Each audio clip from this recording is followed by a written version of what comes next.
ব্যক্তিগতভাবে মনে হচ্ছে বিশ্ববিদ্যালয় প্রশাসন এই বিষয়ে তাদের পূর্ব উপস্থিতি ছিল না।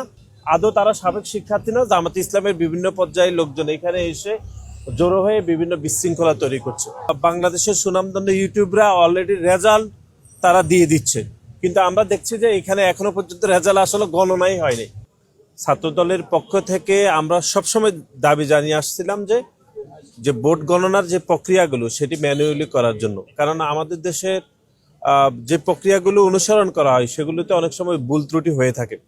এবং আজকে জগন্নাথ বিশ্ববিদ্যালয়ে শুরু থেকে ভোট গণনা প্রায় 3টার পরেই আসলে ভোট শেষ হয়েছে। এরপরে প্রায় এখন 7 ঘন্টা অতিবাহিত হলো, এখনো পর্যন্ত ভোট গণনার যে প্রক্রিয়া অনুসরণ করেছে জগন্নাথ বিশ্ববিদ্যালয় তাতে বড় ধরনের ত্রুটি লক্ষ্য করা গেছে, বিশেষ করে মেশিনে ভোট গণনার বিষয়ে। সুতরাং এটি প্রমাণিত হয় যে ছাত্রদল যে আশঙ্কা করেছিল পূর্বে এটি প্রমাণিত হয়েছে। এখন বিশ্ববিদ্যালয় যে সিদ্ধান্ত নিয়েছে যে এটি প্রথম ম্যানুয়ালি গণনা করবে, ম্যানুয়ালি গণনা করার পরে কোনো একটি ডিপার্টমেন্টকে মার্জিন করে তারপর এটি আবার মেশিনে দিবে। 2 মেশিনে দেওয়ার পরে যেটি কাছাকাছি আসবে সেই মেশিনে দিয়ে এটি আবার করা হবে। এতে আমার কাছে মনে হচ্ছে যে ভোট গণনার প্রক্রিয়াটি এটি কোনোভাবে শুদ্ধ হবে না। প্রথম থেকে যদি বিশ্ববিদ্যালয় প্রশাসন ভোট গণনার বিষয়ে যদি ম্যানুয়ালি করতো তাহলে আমার মনে হয় এতক্ষণে ভোট গণনা আসলে শেষ হয়ে যেত, কারণ এখানে শুধুমাত্র একটি মেয়েদের হল, এর বাইরে কিন্তু শুধু সেন্ট্রাল যে ছাত্র সংসদ নির্বাচন, সুতরাং এতক্ষণে এটি শেষ হয়ে যেত। এবং আমার ব্যক্তিগতভাবে মনে হচ্ছে বিশ্ববিদ্যালয় প্রশাসন এই বিষয়ে তাদের পূর্ব উপস্থিতি ছিল না বা কোনো ধরনের পরিকল্পনাও ছিল না। একটি নির্বাচন করার দরকার, তারা এটি করছে। এবং আপনি দেখেছেন যে এখানে বিকাল থেকে একটি নির্দিষ্ট রাজনৈতিক দলের লোকজন কাঁথা বালিশ নিয়ে এখানে অবস্থান করছে এবং কয়েকটি গণমাধ্যম বলছে যে সাবেক শিক্ষার্থী। আদৌ তারা সাবেক শিক্ষার্থী না, জামাতে ইসলামের বিভিন্ন পর্যায়ের লোকজন এখানে এসে জড়ো হয়ে বিভিন্ন বিশৃঙ্খলা তৈরি করছে। টানা তৃতীয়বার অর্জন করেছে দেশের সেরা সুপার ব্র্যান্ড স্বীকৃতি বসুন্ধরা টিস্যু। আপনি দেখেন যে বাংলাদেশ জাতীয়তাবাদী ছাত্রদল ব্যতীত আমাদের বিএনপির কোনো নেতাকর্মীরা এখানে নেই। হ্যাঁ, ছাত্রদলের জগন্নাথ বিশ্ববিদ্যালয়ের বাইরে নেতাকর্মীরা রয়েছে, এটি সত্য, কিন্তু আমাদের মূল দলের কোনো নেতাকর্মীরা নেই। এর বাইরে শিবিরের বর্তমান সভাপতি তিনি 2টি স্ট্যাটাস দিয়েছেন এবং ওনার স্ট্যাটাসগুলো একদম ভুলে ভরা প্রোপাগান্ডা, মিথ্যাচার। এবং এই যে ভোট গণনা যে হচ্ছে এই পুরো প্রক্রিয়াকে তিনি আরো জটিল করছেন এবং প্রশ্নবিদ্ধ করছেন।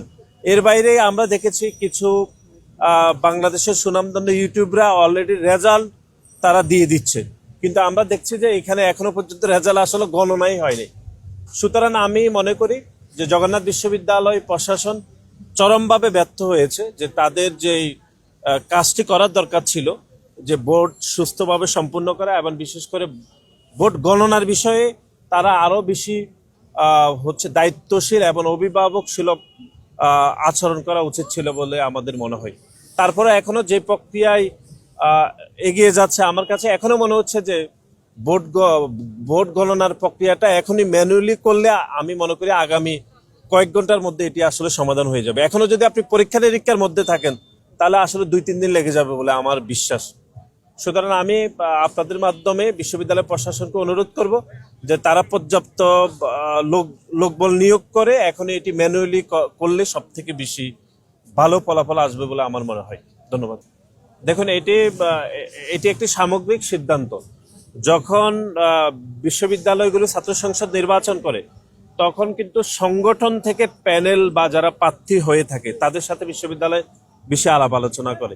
এখানে যেহেতু বাংলাদেশ জাতীয়তাবাদী ছাত্র দলের আমাদের একটা ইনক্লুসিভ প্যানেল রয়েছে, তারা তাদের মতামত দিয়েছে এবং বাকি যারা প্যানেল তারাও তাদের মতামত দিয়েছে। বিশ্ববিদ্যালয় আলাপ আলোচনার মাধ্যমে যে সিদ্ধান্তটি সব থেকে বেশি প্রায়োরিটি সেই সিদ্ধান্ত নিয়েছে। কিন্তু আমরা বরাবরই বলেছি যে সব থেকে গ্রহণযোগ্য সিদ্ধান্ত হতো যদি ম্যানুয়ালি ভোট গণনা হতো। এবং আপনি জানেন যে এটি অত্যন্ত সহজ, কারণ জগন্নাথ বিশ্ববিদ্যালয় একটি মাত্র ছাত্রী হল, আর কোথাও কোনো হল নেই। সুতরাং আপনি ম্যানুয়ালি ভোট গণনা করলে এটি অনেক বেশি জটিল কিন্তু না, এটি খুব সহজে করা যেত। বিশ্ববিদ্যালয় প্রশাসন চেয়েছে যে এটাকে একটু জটিল করতে, সুতরাং এটি জটিলই হয়েছে। আমি মনে করি এই পুরো দায়ভার বিশ্ববিদ্যালয় প্রশাসনের।